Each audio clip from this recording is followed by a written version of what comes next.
What's poppin', world? Back at it again with the Head of the Game podcast. Without further ado, y'all read the title. Let's get right into it. Right. So, know this channel been recently about this trucking content, but I just want to segue into a different topic. So, much deeper topic. You know, this kind of hits a little close to home for me, right?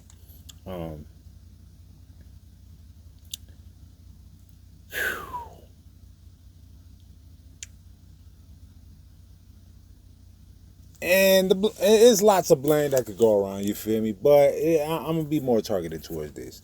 So, this is why I feel like the government gave the black community, more so the black woman, the Trojan horse of feminism and equality. And how I feel like it's designed to target the black man. It's, wholeheartedly and ultimately targeting the black family, right? So, let's take it from this standpoint. In order for the family nuclear structure to be destroyed or to be damaged, I don't want to say destroyed, it has to be the same old playbooks as way back when, which is divide and conquer. You can't conquer by dividing. Actually, that's what you got to do. Conquer by dividing and not dividing by conquering. Because when people are unified, it's really, really difficult to attack one without attacking them all, right? So, empowering the black woman with all these, and I'm just making a general statement. I understand there's other ethnic groups that benefit from these things as well, right? But when you got welfare, Section 8, we know the whole playbook. Get the black man out the house, right? Because if the government is going to step in, there can't be nobody, no male figure present, right? Cool. When black women were, and I'm not going to say that black women haven't made their organic strides to become better, right? I'm going to give credit where credit's due. But when you artificially add additives to empower a certain sector and make the nuclear family imbalance, is really designed for black women to resent and hate their man. Now, I'm not saying all. I'm not saying every. I'm not even saying some or most. But there are some black women that look at it like, if you're not successful and you're not attractive and you're not all these things that come along with being an ideal black man, you're not qualified. And, I understand we got these gender wars and things of that nature. And, I could sit up there and say, black men, we could blame, we got somewhat to blame far as like getting into the manosphere and getting into MGTOW and getting into passport bros, knowing dang well we love and care for our women. And I understand that, in order to try to level the playing field and not take mental and verbal abuse, we sometimes have to feel like we got to exercise alternatives, right? To level the playing field, because financially, at least in this country, women are set up to succeed a lot more easier, right? Especially in this social media space. So the Trojan horse of, like I said, feminism and equality. Now, I'm not going to sit up there and say women's rights and women's ability to vote is a bad thing. You know, that's supposed to happen, right? Um, and there's lots of things that black benefited, minorities as well, like at the time, there was affirmative action, the obvious the civil rights movement, and, since it's being in February and this being Black History Month, it kind of makes me feel like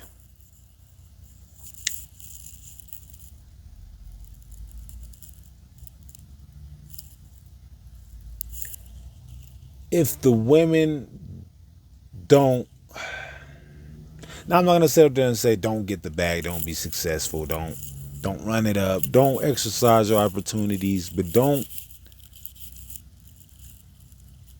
try to quantify and compare everything that you are by trying to quantify and compare to everything he's not.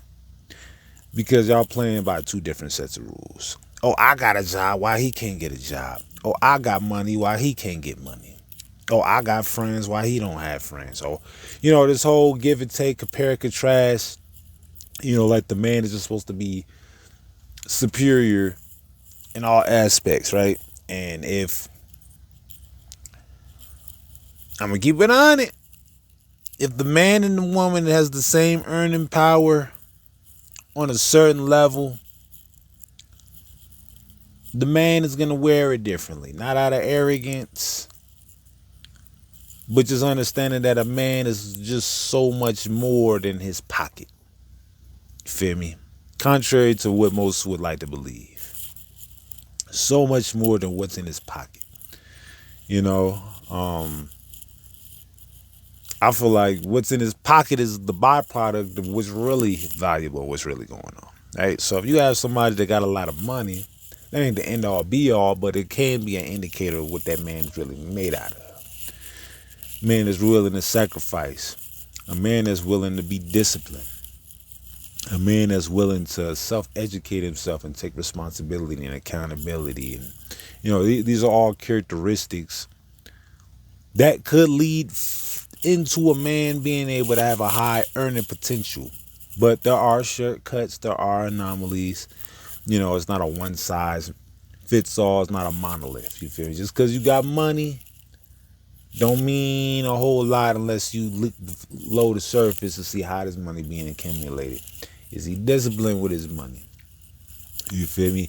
Is he taking care of his responsibilities? Because somebody can have a high earning potential, but if you discipline with the way that you allocate that money, you feel me? I feel like that earning potential now becomes nullified. As far as like what that man is capable of. Because a man making 50K could be more dangerous than a man making 90, 110K. Why? Because if a man is not disciplined with his resources, you just giving it away and making, irresponsible, impulsive decisions and purchases, then all in all, you feel me, you're only stunting your own growth. So I just say all that to say is that, this ain't a video of me tagging black women for being successful. Nah, I ain't going for that. I just want to bring some awareness to self-awareness, right? And understand how this whole game is being designed to be played, right? Because if you look at history and you go back into history, imagine, right, that black men were empowered, right? Artificially.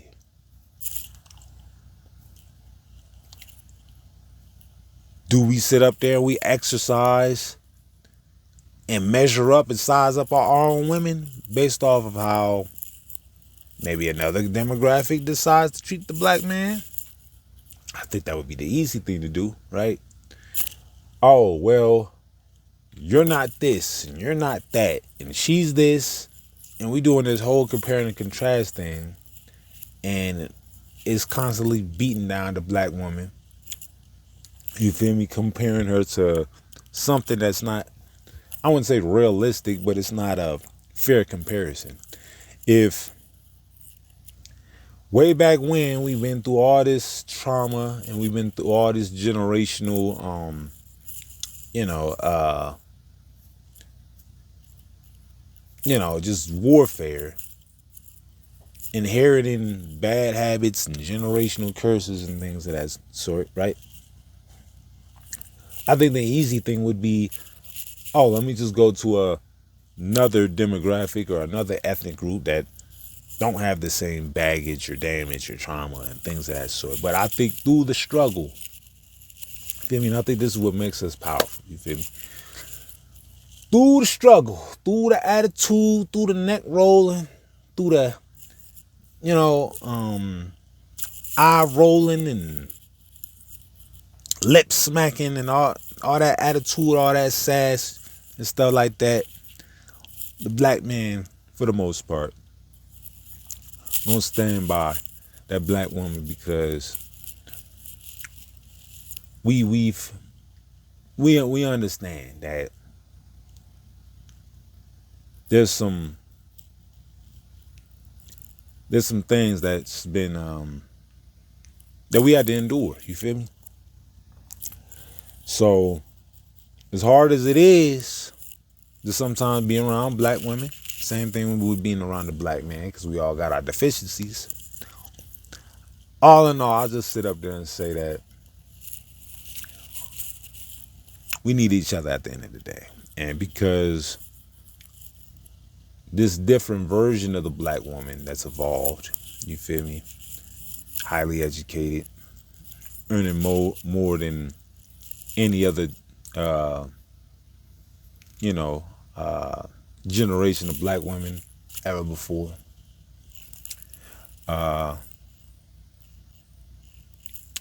it's designed for y'all to look down on us. I'm gonna keep it on it. It's designed for y'all to look down on us, and because if y'all look at the bigger picture, this system is designed to strip the black man from his dignity, from his pride, from his integrity.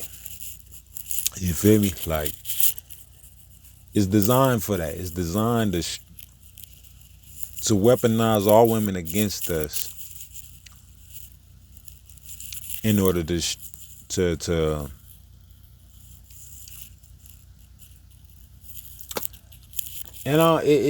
sad. It's a sad situation, man.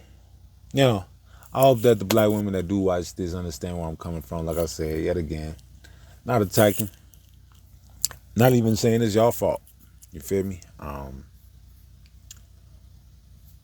All I'm sitting up there saying is that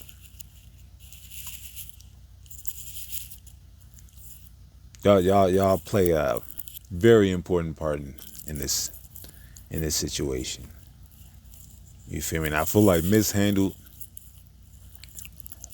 if mishandled, it's just gonna be a sad situation altogether, because I just feel as though we can be better, we can be stronger than that, we can be more unified. So with that being said, just for watching, comment, like, subscribe, I'm going.